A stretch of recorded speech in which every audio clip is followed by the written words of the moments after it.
tó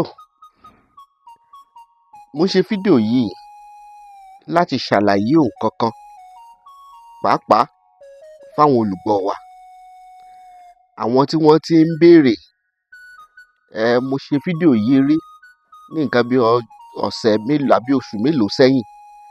Ìyẹn ni àgbélépọ̀tá tó dájú tá a máa ń fi oògùn náà ṣe. Àgbélépọ̀tá tó dájú tá a máa ń fi oògùn náà ṣe. Mo ṣe fídíò yẹn, tẹ́ ẹ bá rántí, ọ̀pọ̀ èèyàn ló béèrè ọ̀pọ̀ ìbéèrè. Torí ọ̀pọ̀ ìbéèrè táwọn èèyàn ń béèrè ló jẹ́ kí n fẹ́ tún fídíò yìí ṣe.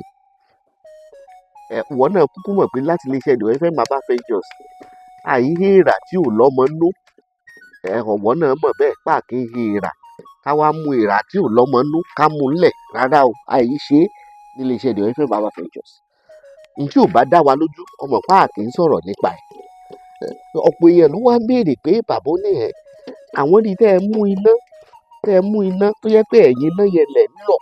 Tó bá rí báyìí, wọ́n rí pé ara ògùn náà yẹn, ara igi tí mo yọ láàrò, ó ní mo ti mú iná tá ń lọ yìí.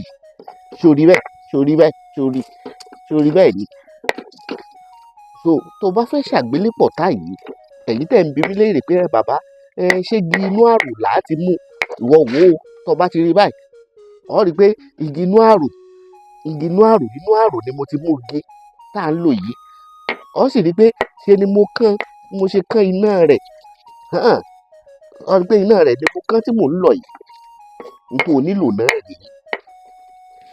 Ògùn náà, ìyẹn ni igi tó wà nínú àrò, iná tó wà lẹ́nu igi táwọn fi ń dáná sí láàrò.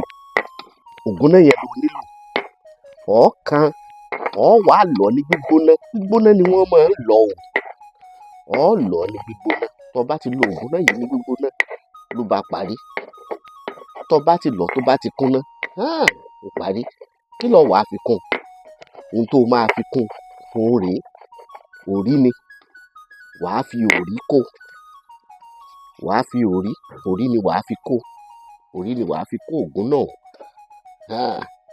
Ṣé o rí báyìí? Òrí ni wàá fi kó. Tó bá ti fòrí kó tán, ló bá parí. Òrí yìí ń lèèyàn máa fi ń para. Tógun bá pọ̀ fún yàn, ogun ilé ni, ogun ọ̀tá ni, afẹ́ ajẹmọ́fẹ̀ẹ́ ayọ̀ ni, ogun aṣenitán bá ní dárò, ọmọ ará ayé ní jẹ́ bẹ́ẹ̀. Ìwọ tó bá fẹ́ bọ́nú ogun, tó fẹ́ ṣàgbélépọ̀tá yìí, ó wàá pò òrí mọ́ ògùn náà tó lọ yẹn. Sórí o ni mò ń pò yìí.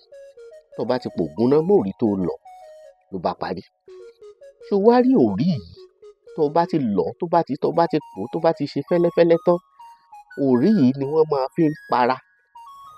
Ìpara ni òrí. Àwọn kan bí mí léèrè pé bàbá ní òrí yẹn bò láṣẹ wá ṣe fídíò yìí yẹn. Àwọn ò gẹ́ẹ̀tì bò lẹ ṣe máa lò. Ìpara ni wọn kì í jẹ́.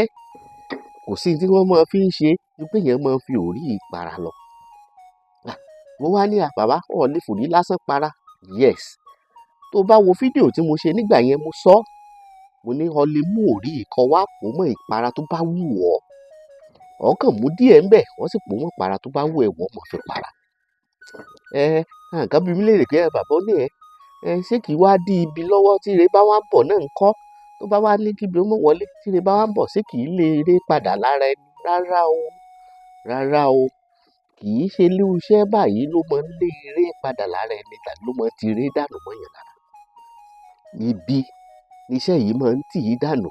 Àfẹ́ni tí ò bá jẹpo, tí ò bá jẹyọ̀, tí ò jẹ nǹkan tá a gbé kárí iná, òun ni ó ṣàgùsí ọtọ́ náà ò lè rí gbọ́. Láṣẹ Olódùmarè, láṣẹ bàbá mi àbẹ̀fẹ́. Ó wá ní bàbá, ìlú wo lẹ wà? Bó o ṣe mọ̀, ìlú Òṣogbo la wà. Àdúgbò tó ń pè lọ́kìnní lọ́nà Ìlòbú la wà lóṣogbo. Látọjọ́ Monday sọ́jọ́ Sátidé la máa fi ń dàlejò lò. Wọ́n fẹ́ wá mi wá. Fẹ́ pè mí sí nọ́mbà yìí 090 65 63 61 84. Nọ́mbà tó lè pè mí sí náà nìyẹn. WhatsApp line mi nìyẹn. Má gbàgbé o, mò ń sọ lẹ́nu ọjọ́ mẹ́ta yìí, mo ní péèjì wa yí padà díẹ̀ fáwọn ìdí kan. The FM Global Ventures The OFM Global Ventures. Tó bá fẹ́ follow wa lórí Facebook, search fún The OFM Global Ventures. Lórí YouTube, The OFM Herbers òní lórí YouTube. TikTok, The OFM Herbal Ventures lórí TikTok. Láṣẹ Elédùmarè, ayọ̀rẹ́ ò ní pẹ̀dé o. Ó gbàgbé o, ọṣẹ back to sender wà níléeṣẹ́ The OFM Herbal Ventures. Ọṣẹ back to sender 50,000 naira wà. Ọṣẹ back to sender 70,000 naira wà. Ọṣẹ back to sender kan tó jẹ́ bàbá wọn bẹ tó jẹ́ 200,000. Ìyẹn ni arápá nìka òkòkò nìka ìka nìka àjàkáyé ọlọ́fin àásán. Wọ́n fẹ́ béèrè fáwọn ọṣẹ wọ̀nyí. Pè mí sí nọ́mbà wa yẹn 090 65 63 61 84. Tó bá sì fẹ́ wá fúnra ẹ sí iléeṣẹ́ wa, tó bá ti dé junction kínní àkọ́kọ́, ìwọ gbọ́kadà láti bẹ̀, Ọlọ́run lọ iléeṣẹ́ The OFM Herbal Ventures. Tàbí kó o bọ́ sódì kejì títì níbi àwọn tó ń tèso yẹn, wàá ti rí títì kan tó jẹ́ títì eléruku ńbẹ̀, wọ́n máa tọ títì yẹn bọ̀. Wàá ti rí signpost wa lápá ọ̀tún, máa tọ signpost yẹn bọ̀, wàá máa kà wọ́n signpost wa tó máa fi dé iléeṣẹ́ The OFM Herbal Ventures. Káfíńrè pàdé, ò ní róńgbé sọnù bí ò ṣe bí ọmọ.